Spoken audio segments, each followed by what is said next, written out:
Thanks for joining us. I'm Bob Massey. One of the greatest aspects of the internet is its ability to connect people to each other. It's now changing how people use their homes, with countless sites popping up that allow you to turn your property into a short-term rental. It was born out of just an idea of renting out a couch. It facilitates a transaction between hosts and travelers, and now it's just exploded. There's HomeAway, FlipKey, VRBO, Roomorama, and of course, the biggest and most well-known, Airbnb.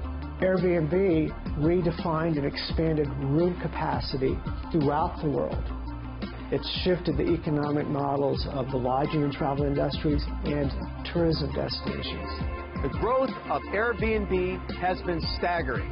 2 million rooms. If you take a look at Marriott, they have maybe 750,000 rooms. Scaled very, very fast over a very short period of time. Bob Cox had a large shed on his desert property outside of Cave Creek, Arizona. He decided to turn it into a rustic yet modern cabin. The floor is recycled pallet wood. This is a door from an industrial building downtown Phoenix. He tore out much of the walls and installed garage doors on both sides, which open up to completely bring the nature in. The concept here for the kitchen is have an open plan so that you can prepare a meal here and your guests can sit at the stools. So we've got this interactive indoor-outdoor kitchen. Bob listed the cabin on Airbnb and says that it's been great. People who've stayed here have a unique experience. They have the openness of the house. They can eat outside. He says so far, every guest who has stayed here has been wonderful, and they have really enjoyed it.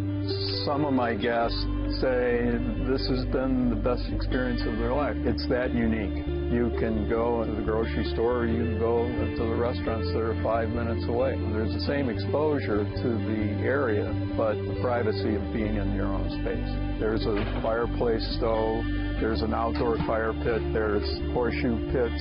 The cabin provides a truly authentic and private desert getaway.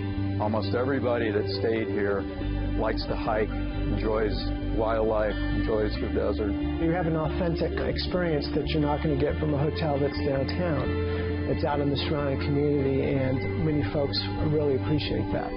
Some people just can't handle the thought of strangers living in their homes, while others embrace it. I'm really open to having people stay in my home because it's just stuff. It's all replaceable. Rachel Hillis and her family often rent their house out through Airbnb. I am so thankful for this website because by opening up our home, that gives us the ability then to go and travel, which I think is key to a family. They have traveled all over the world, staying at other people's homes. One of the trips that I loved was when we went to Florence as a family. We were able to rent an amazing castle for about $145 a night. Each got our own rooms. So how does it work? You have to fill out a profile. There's going to be a list of possible places with descriptions and something about the host, and you can read through what people have posted so you feel comfortable. I stayed the first time in Paris using Airbnb, and it was a really easy process. Just clicked on the map of Paris and clicked where I wanted to stay. And there are many people out there who feel like you can't really get to experience an area by staying at a hotel. I could do laundry, had my own bathroom. I could open up the windows and see the neighborhood that truly made me feel like I was in Paris. What's really critical is trust in this whole process.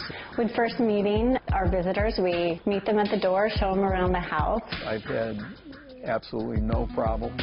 All the people have left the cabin the way they found it. This is our welcome book that we created, our family picture, and then a list of area foods and drink places, our favorite places to go. Airbnb is a unique culture, I think. Part of it is the way guests review the host and host reviews the guest. So it keeps it honest for both of the people. If you are thinking of doing this, you have to check the rules of your apartment complex, HOA, and local government laws. It's all very new, but suddenly, the laws are catching up. Every state, every locality could be very different in terms of their rules and regulations, so you really have to be on top of that. In the state of Arizona, the governor recognizes that this could be a great revenue generator, but in other places it could be up to your HOA, your city, it could be your lease agreement. San Francisco law currently states that you can only rent out your own primary residence. Airbnb recently agreed to crack down on people listing multiple homes in San Francisco and said it will kick hosts off the site who turn homes into private hotels.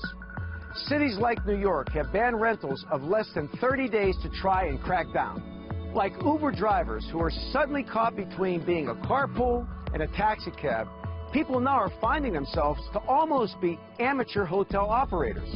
You're like a quasi-professional because you're not a business, you're not a person, you're kind of in between. So you've got to be familiar with the laws and the rules and the regulations. So the hotel competitors are just going to have to figure out how are they going to compete. They may get into shared alternative accommodations, and the chess moves are on.